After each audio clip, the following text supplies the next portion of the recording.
ఒక్క ఎకరం 177 కోట్లు పలికింది. ఎస్, మీరు విన్నది నిజమే, అక్షరాల 177 కోట్లు. అంటే ఇది ఆల్ టైమ్ రికార్డ్ అనమాట.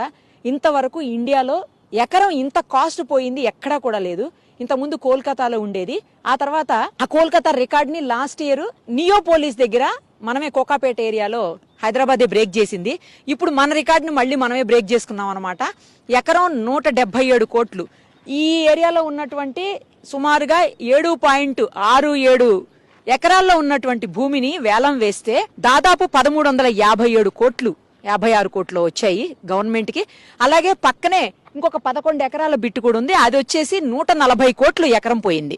అంటే అది కూడా దగ్గర దగ్గర 1300-1500 కోట్లు దగ్గర దగ్గర. సో ఇది అది కలుపుకుంటే మొత్తంగా 3100 కోట్లు. అంటే గవర్నమెంట్ రిజిస్ట్రేషన్ వాల్యూ కూడా చూసుకుంటే మొత్తం కలిపి 3100 కోట్లకి